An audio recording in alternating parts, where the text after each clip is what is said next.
¿Alguna vez te ha pasado que pensabas que sabías bastante inglés y resulta que te encuentras en una situación y dices, ¿por qué no estoy entendiendo nada? O ves una película, una serie y dices, joder, si yo tengo buen nivel, ¿por qué no me estoy enterando? Si esto te ha pasado, te digo que a mí también, y eso que soy traductora profesional.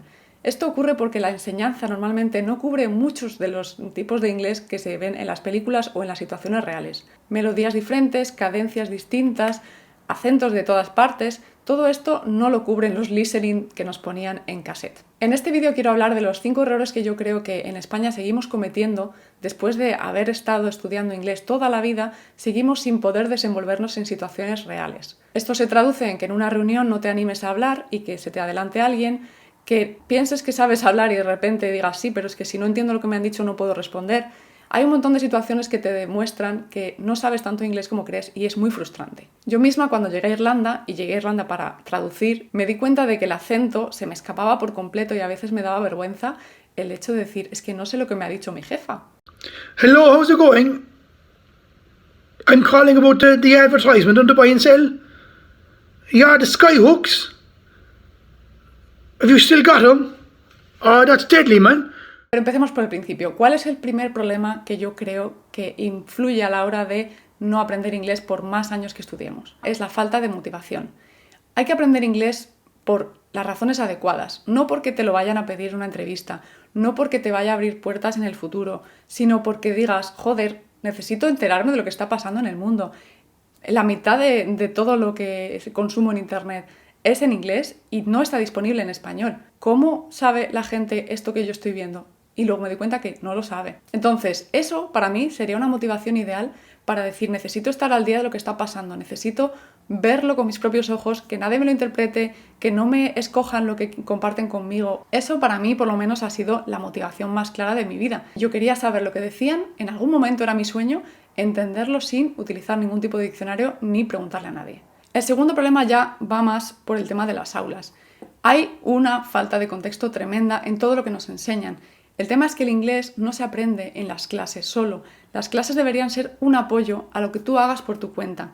Pero no puedes pretender que poner delante una lista de presente, pasado, futuro, de verbos irregulares, de collocations, de phrasal verbs y demás, con eso ya te manejes. Al final es como si una persona que está aprendiendo español y quiere desenvolverse en el día a día, le enseñas la lista de elementos que puede encontrar en el supermercado y le enseñas la lista de verbos que va a necesitar. No va a hacer la conexión. Pero eso no depende del profesor. El profesor solamente puede exponerte al contenido del libro. El tercer problema es precisamente que los libros vienen de editoriales que están hechas para que el alumno apruebe cierto tipo de examen, por ejemplo, el de Cambridge o lo que sea. Entonces, siguen las estructuras de los exámenes. Son marcos europeos aceptados, pero eso no quiere decir que sepas inglés. Al final estás aprendiendo a aprobar un examen. Y es un poco como lo de conducir. Cuando te sacas el carné, todo el mundo dice, bueno, pero que tener el carné no es saber conducir.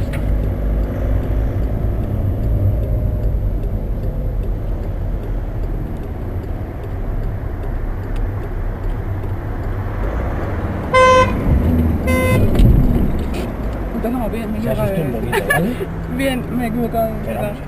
Otro problema es la falta de práctica por tu cuenta.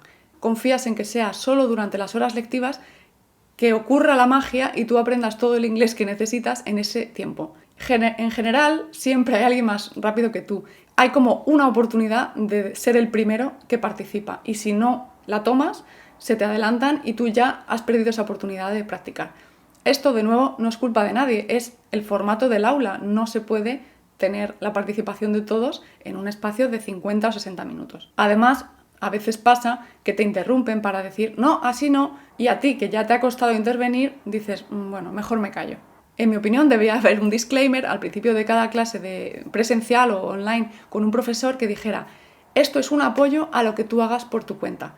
Si no practicas por tu cuenta, si no buscas formas de exponerte al inglés, no puedes esperar que el resultado sea el que quieres.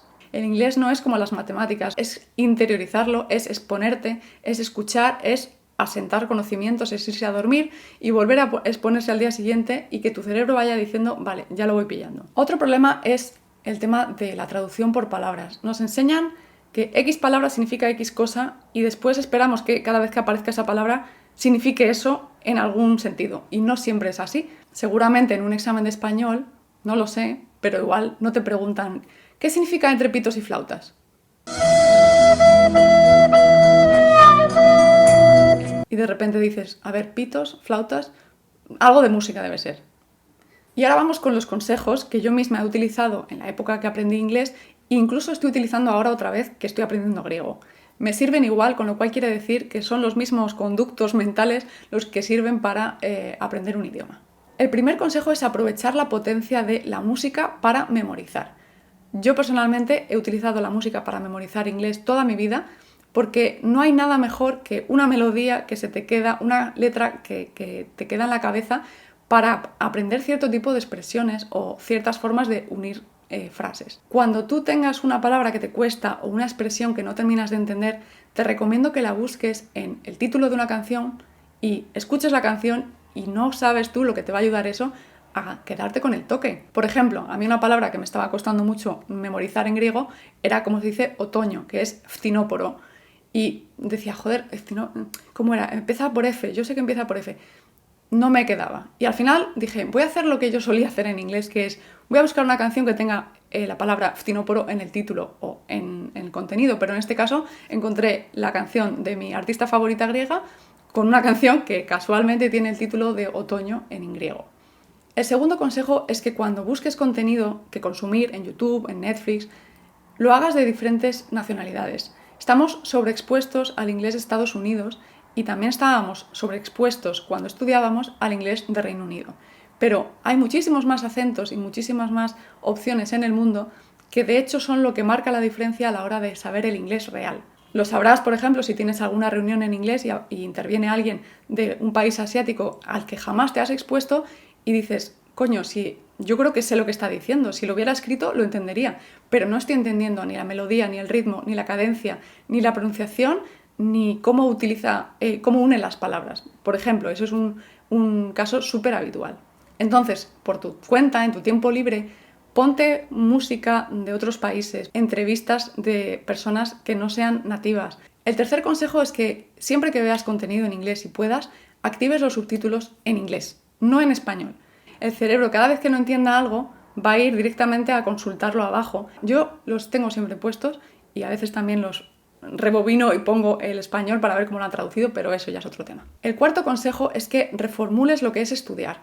Si tú dices que no tienes tiempo para estudiar inglés, me lo creo, o sea, no va a ser mentira, pero el problema es que estudiar inglés no implica sentarse en una mesa con los codos, un boli y el papel.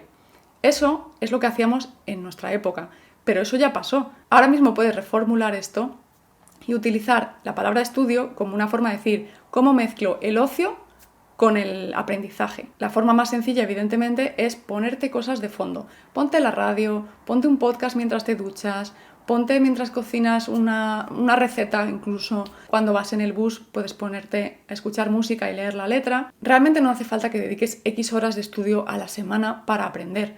En mi opinión, no está relacionada las horas que dedicas a algo con el aprendizaje real.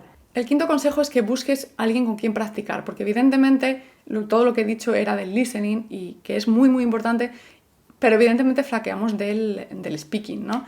Entonces, hay dos formas de exponerte al inglés. Una, buscar algo presencial donde tú puedas participar, tipo meetups de intercambio, no sé qué. Otra opción es buscar por internet una forma de hablar con alguien. Hay una plataforma que yo estoy utilizando para lo de griego que se llama Italki, en la que puedes encontrar a gente que no necesariamente es profesor, que eso, quieras que no, a veces ayuda, porque no hay un enfoque de hoy vamos a hablar de esto. No, a lo mejor son personas que simplemente se ofrecen para que hables con ellas y son precios bastante asequibles y además amplías círculo. En la época en la que yo me saqué el Proficiency, que me lo preparé por mi cuenta y lo aprobé no sé cómo porque el tema del speaking no lo podía practicar con nadie, era muy difícil encontrar formas de practicarlo que no pasaran por pagar una academia.